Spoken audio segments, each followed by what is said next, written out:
$1 million. I'll take it. No, that's what somebody wants for their phone, their iPhone on eBay. Why? Because, the whole TikTok getting banned, going to shut down, Right. not going to shut down. President Trump signs the 75-day order that we're going to evaluate it. We're going to try to find a partner. I'm going to talk more about that in just a second. But people are selling their iPhones on eBay, $3,000, $5,000. Like I said, one guy wants $1 million. Okay. Because it has TikTok on the phone. No. TikTok is not going to be gone. It's going to come back to the Apple But it's Store. for people who, when they heard about the ban, they're like, oh, I better take TikTok off my phone. Give it to Friday. It'll be back in the Apple Store and Google Play stores. I was thinking maybe we could make some money. I have an old Samsung S24, not even that old. It's got TikTok sitting on it. You know what? You should just do it. sitting in a desk drawer. Okay, but what happens to all your personal stuff that's on the phone? Nah, worry about that later. No, I just want the money. Just get the money. Yeah. Now, the $1 million phone, there is a disclaimer. Which is? It says screen protector is the only damaged, that otherwise the phone is perfect. Oh, okay. So it's got a screen protector on it, like mine. It's a little chipped, but that's why you have the protector. But that's, and $1 million. That's nice. And it's not going to sell. I don't think so. No. I think he's priced out of the market. A little bit. Just a smidge. And on that happy note, welcome. It's Kim Commando today. It's your fun podcast about everything digital. We talk about all the tech news, and we pass along some tips, tricks, secrets, and my incredible humor. Yes, that you love. And you tell me that time after time. People stop me on the street. We're not going back to this bit, are we? No one stops you on the street. No, yeah, you're right. Nobody. No. You're not on the street. You're in your super fast car zooming by the people that could stop you on the street. Okay, Mike, the cop in Paradise Valley. He's the only one that stops you on the street. And says, where are you going? I'm going to work, Mike. No, I have it figured out. Which is? It's 40 miles an hour. As you go through Paradise speed Valley. limit? Yes, as you go through Paradise Valley, it's 40 miles an hour. Okay. They don't pull you over until you hit like 47. Because you've tested it? Yes. You've been pulled over at 65, 60, No, 55. I don't go that fast. No. Okay. I don't. Sure, I believe you. No. And my little Fiat, what do you expect? Exactly. Your Fiat, whatever. My Kia. Your supercar. My Kia. All right, so what do you got coming up? We may be looking at the end of cryptocurrency. We may be dead. Yeah. There was a report out about it, and then a lot of people got duped by a fake meme coin this week. There's always a fake meme coin. Always. It just happens time and time again. We have Craig Jackson joining us. Oh, from the Barrett-Jackson car auction. Yeah, he's going to talk about all the great cars that are coming out. And, I don't know if you know this, but he's really a geek of the week. Is he? Yes. Tech guy. Yes. He's not a car guy or both. He's actually both. Oh, cool. But, one time I was out there and he was so excited. He was like a 12-year-old boy. He was showing me all the dark fiber that they have all thrown out. So in case you're ever wondering, how they get these bids down to the nanosecond. Right. It's all because of all the fiber that he has underneath the ground and all stuff like that. I don't want to sound like a layman, but was there a difference between fiber and dark fiber? Dark fiber means he owns the whole ring. Oh, okay. There's nobody else. All right. I guess you have to, though. Yes. Because when you and I are going back and forth for that 1984 Nissan Sentra, we got to make sure that those bids are accurate. Yeah. Yeah, you are. I'm not. Just saying. We're still giving away the Ray-Ban glasses. Of course. And so you want to go to winfromkim.com, $329 value. And you're going to love them. You're going to be like peering into the future. Ooh. They should steal that. That's a good catchphrase. They should. No purchase required. In order for you to enter to win, go to winfromkim.com, winfromkim.com. All right, so let's talk about a little bit about TikTok. All right. Because a lot of people were like freaking out. Oh, my life is over. So were you there on Saturday? Did you live it? Yes. Saturday night, I got on TikTok. It was about, I want to say 10 o'clock. Get the notice. Our time. And the big screen popped up saying we've shut down TikTok in North America. We're hoping that President Trump, which everybody was being critical of that. Like, he's no president. He was president. We call him President Clinton. We call him President Bush. Yes. President Carter. He was president. Get off of it. Everything's not political. We hope that President Trump does something so we can bring it back. And then what? 12 hours later, they were back up and running with another message on the screen thanking President Trump. And that they're... So what I read, though, is that to get the 90-day extension, they had to be in talks, and they are in talks with a couple of companies. Yes, they are. Walmart, Oracle. Yes. And then, the president has said they have to sell 50%. okay, but here's the problem, Okay. is the golden share. I don't know what that means. The golden share is a big problem. The 1% Yes. owning 50% or owning 49%? No. The golden share. Every company that's headquartered in China Okay. must give a golden share of that company to the president of China. Okay. That golden share gives the president of China veto voting rights to anything that happens. Okay. So even if you sell 50% to Kevin O'Leary or Walmart or whoever that may be, Right. the president of China owns the golden share. It's like the golden ticket. I understand that, but at least if you're in the room, if you own 50% and they're doing something bad, which is what the U.S. government is worried about. Right. If they're using it for propaganda, if they're taking information from American users, and you're at least in the room to see what's going on. Yes, but the golden share can veto anything. And So say, it could veto you being in the room seeing anything exactly. going on. Okay. So TikTok released this whole propaganda video. It said, "Oh, we love everybody in America. Of course. We're never going to steal your data. You already have. We're never going to do anything bad. You already have. And we are going to turn a whole new leaf." Oh, so that, wait a minute. To turn a leaf means you had to be bad in the past, But- to be good in the present. So that's TikTok. But the Saturday night and Sunday night messages were just proof, and I can't believe no one's brought this up. It's just proof how much control Totally they control. have is because every single American that logged onto that app Saturday it. night saw their message. Okay, and that's the problem. Right. They were hurting themselves doing that. Okay, but they could, yeah, and they can put a message down on everybody's phones. I've said this for years. They can put anything on there. Imagine if they said, North Korean nukes are on the way. And it was false. It was misinformation. Okay, well, you know what would happen? Mass hysteria. Exactly. It would be crazy. So in case you're wondering, like, why everybody's all ticked off at TikTok, that's really what it is. 90 days. Started on 75 Monday. day. It's now a 75 They day. reduced it to 75? Yes. Okay. A 75 days. No, I don't know why. But meanwhile, President Trump came out with the biggest tech CEOs, Oracle CEO Larry Ellison. Did you see him? No. Did you watch the news? I just saw Zuckerberg checking out the cleavage of Bezos' wife. Okay, which that was so inappropriate what she had on. You're blaming her? Yeah, she's wearing a bustier. Okay, you don't wear a bustier with your boobs hanging out to the presidential inauguration. Kim Commando with the "she was asking for it" argument. No, I didn't say that. I did not say that. I'm not saying that. You're saying both could be true. She shouldn't have worn that, and Zuckerberg also shouldn't have stared at her boobs. Exactly. Gotcha. Okay, so she should have worn something a little bit more demure. Yeah, in no. my opinion. She looked like she was going to a nightclub, not to the Exactly. presidential inauguration. Okay, and it's like- But she looked good. I looked. She looked good. She did. You know, she's a beautiful woman. She is. She's a beautiful woman. But we don't have to show our boobies all over. We can, but we don't have to. You're right. It's not necessary. So the reason why I mentioned Oracle CEO Larry Ellison, he looked phenomenal. That guy looks great. He's like 85 years old. He looks like he's 50. I mean, it's just nuts. Sam Altman, of course, from OpenAI, and Masayoshi Son, his SoftBank CEO. And they all came out and they said, we are going to do something called Stargate. Now, this is big stuff. Okay. Okay. I am so happy that they're doing this. Is that they got together and they raised $500 billion. Oh my word. Okay. And they're saying we are going to build data centers for AI in the United States. And we are going to be working on AI. And at some point in the not too distant future, when you go get your blood work and they say, let's check your cholesterol, your hemoglobin, whatever it may be, is that they're actually using AI. They're going to be testing our blood for biomarkers. Everybody throughout the United States. Okay. And what the biomarkers will be doing is say, you know what, we see something going on with your DNA that could be cancer.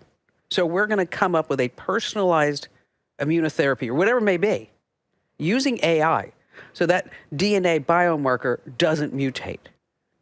Okay. That's big stuff. Okay, but if you're spending $500 billion on it, you got to be able to make $2 trillion back. They will. Of course they will. It's not. It's going to be so expensive. No, they'll figure it all out. You say that, but then you look at the American healthcare system, and right now, if you need insulin, it's going to cost you $2,500. Okay, but that'll change that too. Okay. And they're looking to hire 100,000 people. You going to go get a job? I'm thinking about it. This radio thing doesn't work out. Give it a shot. Okay, so I talked about TikTok and Donald Trump in the newsletter that is received by over 600,000 people every single day. Right. Okay. And growing like crazy. And I also talked about Stargate. And then I got comments. What happened? Okay, they're saying, one called me an effing MAGA. MAGA. Okay. C word. Yeah. Are you serious? Didn't leave his. The C word? Yeah. Didn't leave his email address. Did he unsubscribe at least? No. I'm sitting there thinking, but I got like two or three of those. But those are both legitimate news stories. Yes. It's not like you're out there pushing an agenda. No, but I just like I read that, I started laughing out loud. I'm like, look at the note I got. I mean, that's an emotional response to the product you're putting out there if I've ever seen it. Speaking of the IRS, is that if you sold over $5,000 on eBay, Etsy, or StubHub, is that now they're going to send you a 1099-K form? Sure. So that this way, guess what? You get to pay taxes on it. Yay. 5,000? That sounds like a pretty high threshold. I thought it would be a lot lower. Well, it used to be like 600. Yeah, that's what I'm saying. Okay. Then they tried to get that whole thing to work.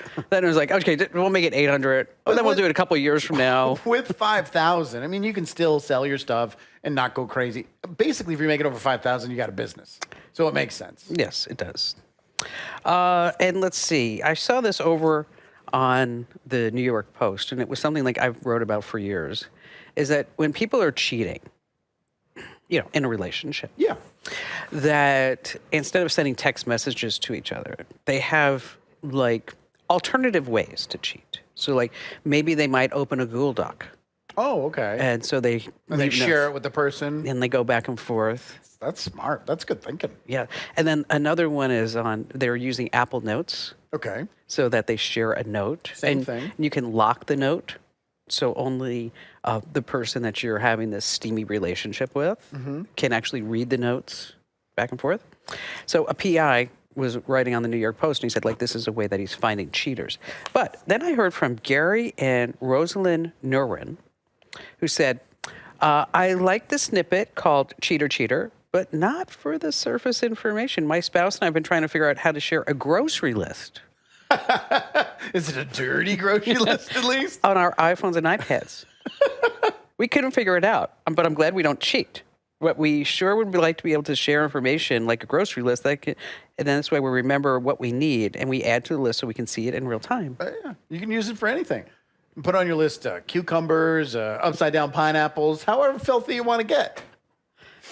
Really? You had to say that? I didn't have to. I chose to. And I'm proud of it. An F and MAGA. Yeah, don't make me go in the comments, okay? That's it. Finally, I think this is really a great story. All right. Okay.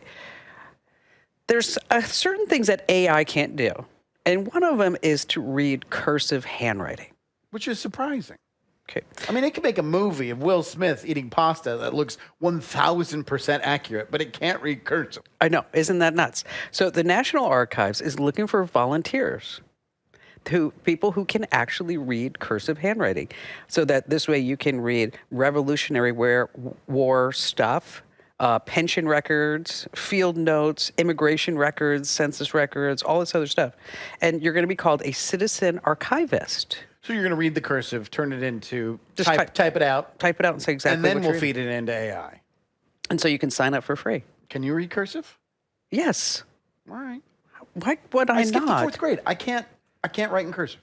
You can't? No, I skipped the fourth grade. That's where they teach it.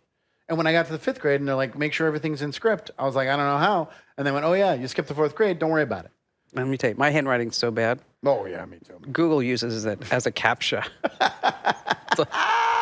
I loved it. It was natural. It was part of the conversation. It was a perfect setup. It was great. Good job, Kim Commando. Okay, let's talk about cars. Yes. And the Barrett-Jackson car auction. So, Andrew, have you been to the Barrett-Jackson car auction? Of course. I live in the Valley of the Sun. Anyone who lives in the Valley of the Sun has been at least once to the car auction. It's amazing. I mean, it is truly the world's greatest collector car auction. And it's happening right now in Scottsdale, Arizona. And I had a chance to walk around so many great cars. And, you know, I'm a car gal. How many did you buy? I haven't bought any yet. What? I know, yet. And still got the weekend. Okay, Let's see what happens. There's like 1,800 collectible cars. You can bid online too. So, you know, if you're sitting out there and you're like, you know, I want to really buy the Batmobile. Well, I'm not going to spoil it, but we're going to talk about some of the cars that are out there with Craig Jackson. Okay. I mean, get it, you know, Barrett-Jackson. This is Craig Jackson. Yeah. And speaking of bidding online, Craig, thank you for being here. I always find it amazing that you wrote the code for the bidding system all those years ago. Well, it's old code now, but yes, life has evolved. But I was very much into technology after taking programming at ASU and started digitizing us in 90. Well, actually, when Quark Express first came out and bring desktop publishing in back in the 80s, and then moving into programming us in the 82, we started programming and digitizing everything, and then on the web at 94, and wrote the first program with another programmer. I'll give him credit too. And we started online bidding in 95, which back then was, you know, sort of dial up. It was, you had to write small code because they had small packets. Mm-hmm. And, you know, it's evolved since then as bandwidth has gone up. Now you can watch a full stream, bid online, watch on TV, watch the stream. So it's all multimedia nowadays, using every form. Now, you talk about growing with technology through the years, and are you using artificial intelligence in any way for the auction in 2025? It is in the new stack we are doing, helping us on car consignments to help consigners write their descriptions using all of our rules. Nice. So it actually helps speed it up, just not putting words in their mouth, but helping them clean it up. Well, let's talk about some of the cars that you have there. Like, first of all, you have a Pagani. Is it Pagani? Pagani. Yeah, you have a Pagani. Sounds like something I can't afford. You can't. Okay, you can't even afford a cashmere sweater. I definitely could not afford that. Okay, there's only 100 cars worldwide. It's a hypercar. So how do you define a hypercar, Craig? It is the speed and the rarity. So all the sort of 200 and plus mile an hour cars get into sort of that hypercar status, and it's limited production. So Paganis, Koenigsegg's, the higher end McLarens like the P1s, it's those cars that are limited production, ultra fast, and very expensive. How much do you think this car is going to go for? Because I mean, I've been eyeballing it, and I don't think I have this much money, but I really love that when you look at the rearview mirrors, that the designer modeled them after his wife's eyes. Well, that's cool. Yeah, isn't that great? He's got a lot of. He's a designer, so a Pagani is a piece of art. You know, if you look at all those three cars that are in the front row there, we have the Hennessy F5. And the Pagani and the all-carbon fiber Ford GT. All three of those cars are all carbon. Some are painted, and they expose the carbon. But when you open up the doors of the Pagani and you see all that workmanship of the carbon and all the way the instrument panel is a combination of analog and digital, and it is a work of art, and he did that throughout the entire car, and that is his signature. And they're all handmade. They have you open up the rear clamshell to look at the engine, which is a work of art, and then your luggage compartments on both sides with your fitted luggage that is all in carbon fiber and fine leather. It is a piece of art. So what would you expect a car like that to go for? Somewhere, because this one has, I think, 7,000 miles on it, something like that. It'll be right around 2 million, maybe a little less, maybe a little more. Of course, it's used. It's used. It's a pretty famous car. A YouTuber used it a lot on his videos. It's also had a lot of performance enhancements done to it, so it's a little faster. But it is, rare these come up, and to have it at no reserve. So the market will tell us what it is worth. But, the car's in great shape, and it sounds awesome. That exhaust all coming out the rear. The 4 exhaust pipes and blue titanium coming out the back. It just sounds wicked. Is this the most expensive car that's going to go at the auction this year? Don't know. You got, as we say, there's always wild cards. We have the Hoonigan truck from Ken Block, and Ken Block with all of his Gymkhana videos broke the internet. Very famous in Gymkhana 10. And that one, you never know. Between that, the Hennessy, they only made 30 of these Hennessy F5 Venoms, and the goal with those was to break the 300-plus mile-an-hour mark. Wow. So you've got hypercars, and that is a hypercar. And then on the, we are selling Marshmallow, the DJs, Ford GT in polished carbon fiber. So it has matching carbon fiber, herringbone down the middle, and then you can follow the weave from the hood through the doors, all the way to the back of the car, the way they laid the carbon fiber out. It is another piece of art itself. And it comes with a matching DJ helmet in carbon fiber to match the That's car. cool. A 2-day experience with him in Vegas. I wouldn't expect anything less. Now, those all sound expensive. So, Kim, you're only going to have to be able to afford to buy one. That's okay? it. You're going to have to narrow it down. I don't know. I was looking at that 1956 Gullwing coupe. Oh, that's another spectacular car. The Gullwing was the highest priced car last year. That was a Rudge wheel car with a 3-year restoration. This car has been completely gone through.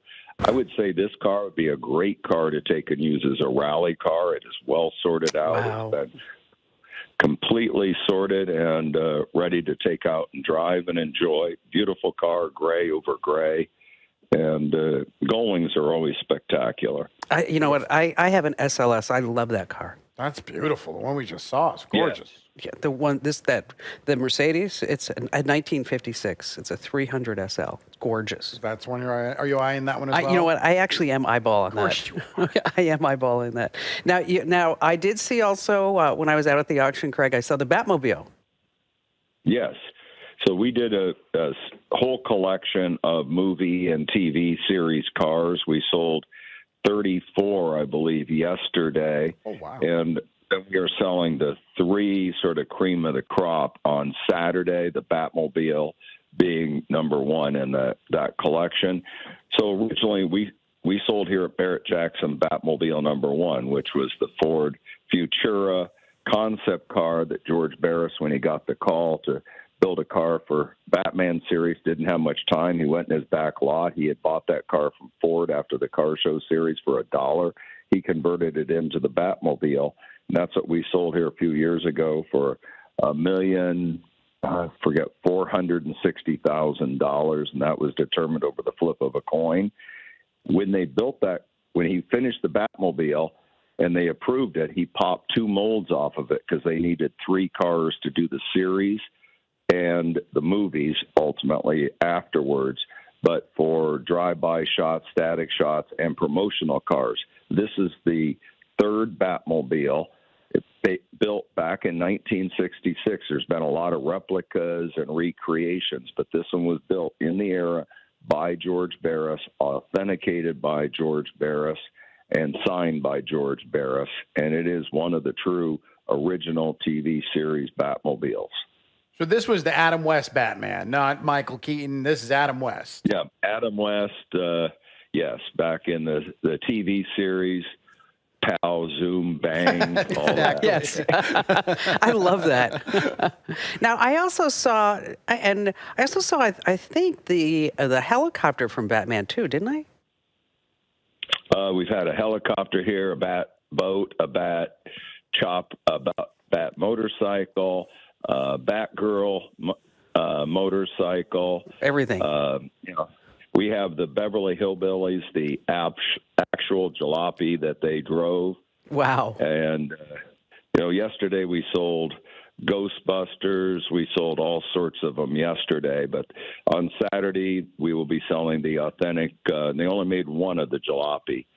So this one we've sold twice before. It's been in 2 other collections. The gentleman that was building this museum bought it from us, from the Ron Pratt collection when we sold that collection. So it is fully authenticated. Another George Barris built movie TV car. So there's a lot of stuff out here. Very eclectic. Supercars and hypercars are the main theory this year, the theme of what we're selling. Yeah, collections. I did see a lot of Ferraris and a lot of Porsches. Yes, and McLarens. So across the board, Ferrari SF90s, we have 2 of those. We have 3 of the modern era Ford GTs. We have 4 of the 05, 06 Ford GTs. Some of the most incredible customs and resto mods that we've ever had.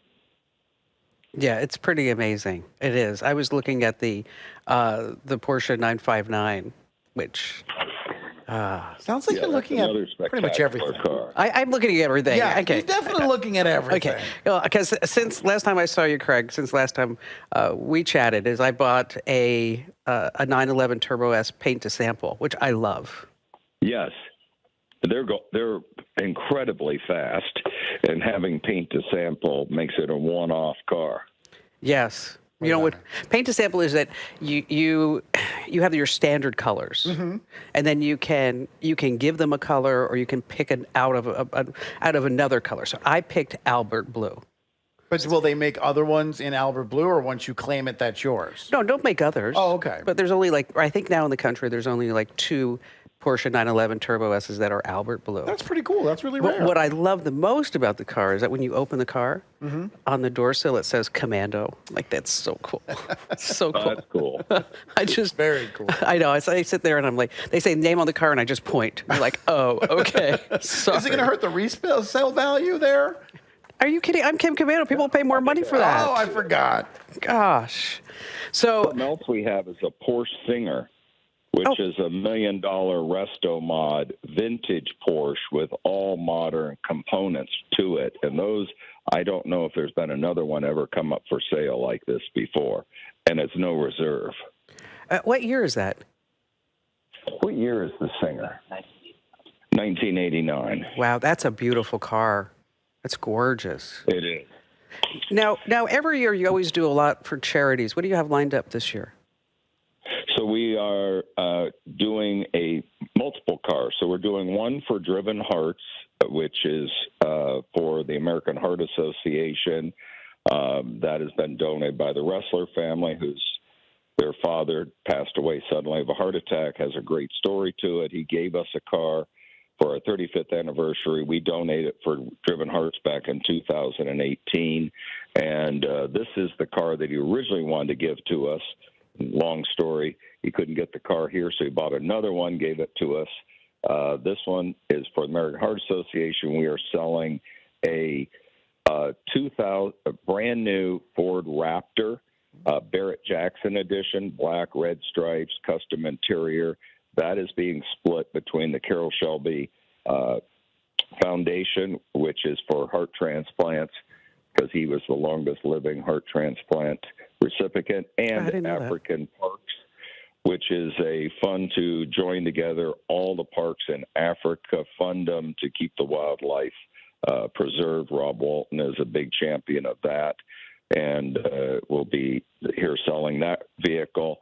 We are doing Mike Rowe, which I really am excited about this one. Mike Rowe is selling a truck that was customized by 27 artists, and that is for Mike Rowe Works. He will be here Friday selling that, and his foundation is all about teaching kids trades, and we need more kids in trades nowadays to actually fix stuff. And the creme de la creme of all the charity cars is we are selling the VIN 1 2025 Corvette ZR1, the Wow. first Corvette to have over 1,000 horsepower, 1,074 horsepower, and that'll be 5:30 on Saturday. So great lineup of charity cars, and another pickup from Chip Foose. So we have celebrities bringing cars for charity, great charities, and cars you can't buy anywhere else other than at Barrett-Jackson. And 100% of the proceeds go straight to the charity. Awesome. We don't make commission. You write the check to the charity. Which is just fabulous. Phenomenal. Phenomenal. That's so nice that you guys do that. So everybody who's watching, listening, you can always learn more by going to Barrett-Jackson.com. You can also bid online. Craig, thanks for spending some time with us. Thank you very much. Appreciate it. Thank you. He's such a great guy. No. Batman! You should buy the Batmobile. No. Yeah. You know what I did bid on once, a couple of years ago? Ferris Bueller's Day Off, the fake Ferrari. Oh, the one in that they tried to roll back the Yes, miles by putting it in yes. reverse? I thought that would be fun. And you didn't get it? Someone outbid you? Well, what if how does the theme go for the Beverly Hillbillies? Let me tell you about her. Listen to a story about a man named Jed, poor mountaineer, barely kept his family fed. Then one day he was shooting at some food up from the ground and a bubbling crude. Oil. Texas tea, Oh. black gold. If you buy that, you must drive it to Beverly Hills. You know what? You have to. I think that would be so funny just to drive around Beverly Hills. Right, and then you hire a granny to sit next to you on the top. Yes, exactly. That'd be so fun. Hey, just a quick reminder. This is not the Kim Komando Show. It's not? No. A lot of people get confused. Oh, yeah. I mean, they're both got your name in it. Yes. There's just one word difference. But the Kim Komando Show is the big show. Right. And let me tell you, that's an amazing show. 36 pieces of content every show. Wow. I know. It's a lot. How do I know? Because you write it all and you put it all together and then you deliver it all. And then because I tried to figure it out. And then you sit there and go, I got 35. I just need one more. And then, now we tie all that in and bring it all together with just the best callers ever. I mean, we really screen our calls. And so, like, if somebody says, like, somebody gets through and says, like, what kind of iPad should we buy? We're not going to take it. No? No. The new one? You don't just say, the new one, thanks for calling, Phil. How much money do you have? Okay. I mean, Just get the one at Costco. Yeah, just, you know what? Just go buy the one you can afford. Yeah. Okay. Or if somebody calls and says, like, what kind of, like, headphones should I buy? You know, you can figure that out. Yeah. Just, I mean, but if you're looking for, like, bona fide advice about, like, how to take your business to the next level using the right artificial intelligence tools, or maybe you're getting stalked and you're trying to figure out, like, who is actually stalking you. Maybe somebody has posted your name and address on Pornhub. That happened to a caller. That sucks. Wasn't that bad? It was Yeah. so bad. And then she had people, and then they left this whole description. And she had, like, men knocking at her door. It's awful. It was nutso. It was crazy. You know, we actually figured out, I'll tell you that story some other time, but we actually figured out who it was. Did you? Yeah. She called the show, and then I have, some white hat hacker friends. Right. Well, I'll tell you a story. So we have some white hat hacker friends. And so he gets involved, and then he figures out that it was actually her daughter went on Tinder. Okay. And after 3 months, she was, like, going back and forth with this guy. And she never met him. 3 months? Yes, and never met him in person. Okay. Okay. And she's like, I don't really think this is for me. So she breaks up with him. And then the daughter starts getting things like pizzas getting delivered. Which is nice. I mean, if you're going to terrorize someone with free pizza, that's pretty cool. And then also telling her, I saw, that purple dress looks really great on you. Oh, that's creepy. And yeah, that type of stuff. And then the daughter didn't really want to tell her mother that this was going on because she's like, I can kind of maybe figure this out. Mm-hmm. Then that happens to the mother. And the mother calls me and she tells me the whole story. She went to the cops and everything. Cops were like, we don't know what to do. I mean, all right, that's pretty unique. Yeah, I mean, like, we don't really have a lot to go on. We're going to subpoena Pornhub for the information and maybe we'll get it in 10 years. Yeah, exactly. So as it turns out, long story short, is that Rico is his name. He figures out by cloning the girl's phone that, like when you are in your late teens, early 20s, like you have like your squad, a group of friends. Absolutely. Okay. So when she was talking to her friends like about this was going on. Okay.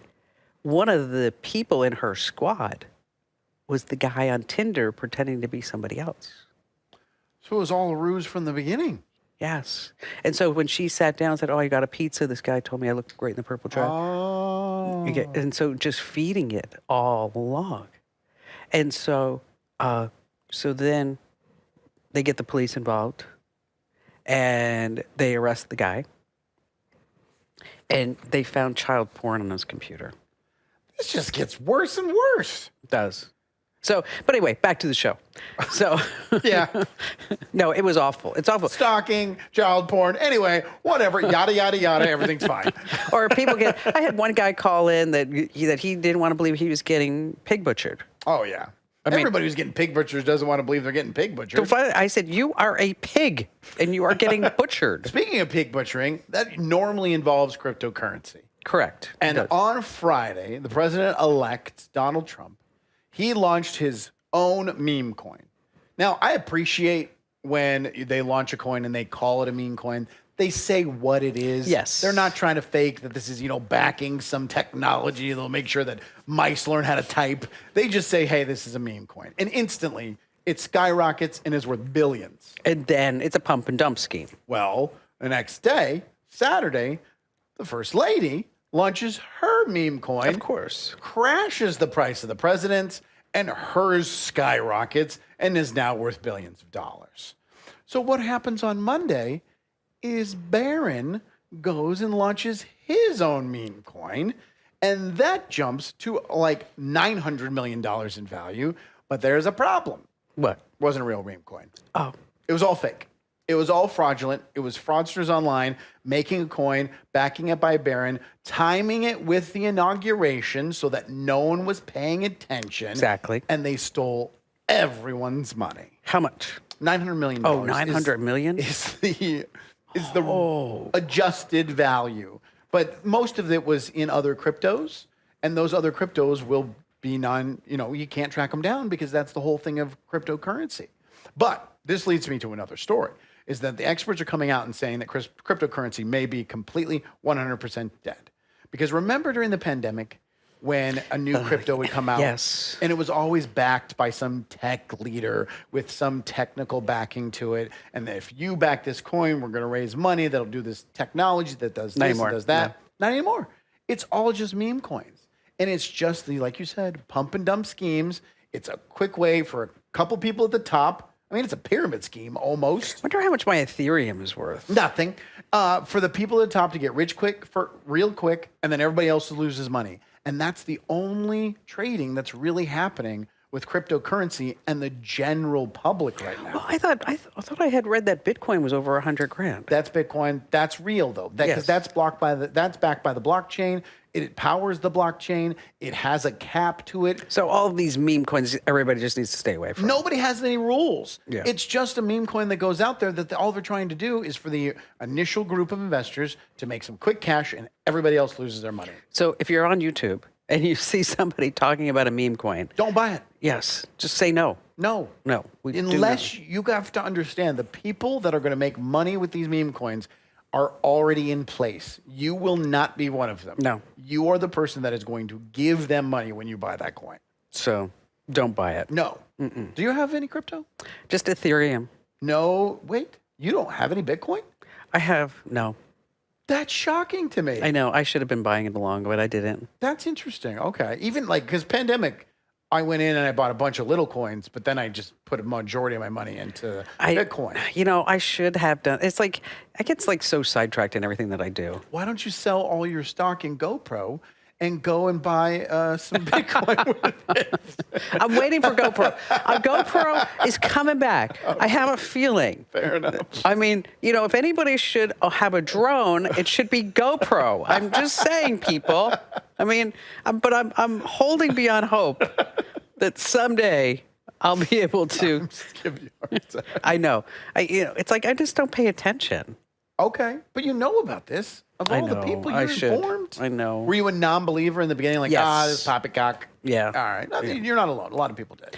All right, so What's going on? I saw that story and I didn't read it. Which one? The one about the billionaires Oh, and the free social media. What is that? So there's a group of people that are making this. They're really upset. In the last month, we have seen a bunch of tech billionaires. I don't know. I don't want to say glad hand, but look like, have the appearance of, they are bowing to the president.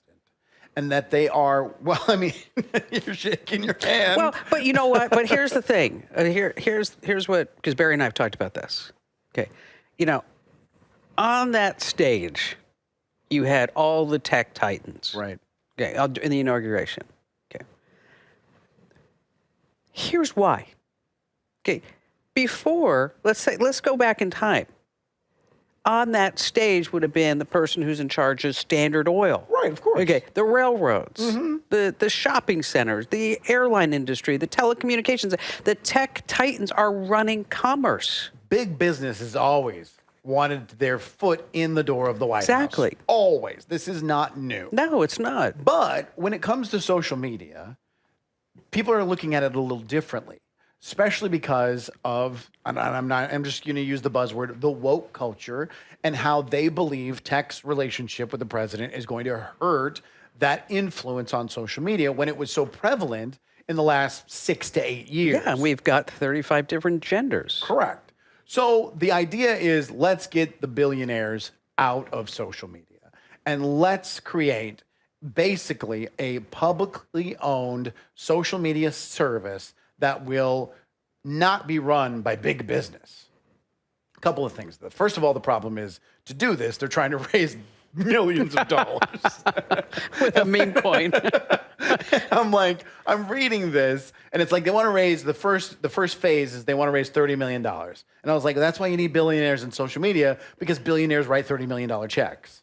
Well, and $30 million sounds like a lot of money. It's not. But it's not. Right. I mean, we just talked about they're spending $500 billion to build this AR data center. Yes. The other thing is that they've only raised $600,000.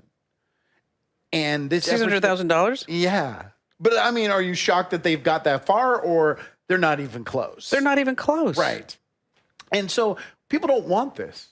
People like billionaires running their social media because it becomes with innovation. I mean, the minute the TikTok came out, YouTube, Instagram, Facebook, everybody's like, yes, started yes. working on their own TikTok because they have billionaires that run them. I know. I like where Meta came out and said, Mark Zuckerberg was like, we have our version of TikTok coming out in February. I'm like, where the hell were you? Why didn't you have that already in production? Right, TikTok's years old. You could have done that within 6 months of TikTok coming out. But does the social media need to be a public forum, do you think? That's the question that it really poses. No. And you don't think that do you think it should be the Wild Wild West? Do you think it should be run and controlled in the ideas of the person that's funding it? You know, that's a tough call because a lot of people are ticked off that Mark Zuckerberg is now saying, I'm not going to monitor anything. Right. Okay. And I have people who say like, well, I'm getting off Facebook now because Mark Zuckerberg's not monitoring. Okay. He was monitoring it to the Biden administration's standard. Correct. Okay. So, you know, I don't want to have any government intervention in companies. Right. I mean, that's my libertarian coming out, because then it will stifle innovation. Absolutely. And then with innovation, you get competition, and then you get better products along the way. Exactly what the example we just gave. So I don't know. It's not going to go anywhere. No, it's not. And I guarantee it, the guy who is the main focus, he's like a former executive from Mozilla, and I know he's rich. You know, wants to be a billionaire, and that's why he's doing this. It's the same old thing. It's just trying to put a fancy little coat of paint on it. All right, so I want to close with something that you may not know. Do you know what month it is? You know, there's always like a month, like a January. Okay, it's National Soup Month. Oh, okay. Okay, I think this is the worst idea ever. Okay, Progresso has come out with something called soup drops. Yeah, I've seen these cough drops that taste like soup. Yes, individually wrapped candies has the flavor of broth, chicken, vegetables, egg noodles, and a hint of parsley. Well, isn't the idea behind it, though, if you're sick, you use a cough drop because you're sick, and then you get chicken soup because, it has that homey, warm feeling, helps your throat. They're just putting the two together. I don't know. I have to stew on this a bit. All of that. We do 4 stories a show. We've already done them. She pulls out this 5th one just because she had a joke for it. You got to use your noodle.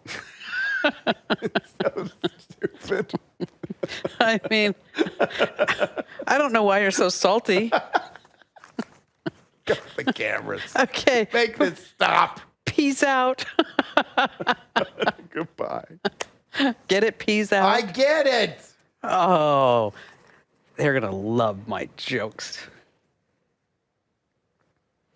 All right, folks, thanks for being here. We appreciate it. And leave us some good comments and great reviews because that's how more people find us. And peace out. See you Wednesday.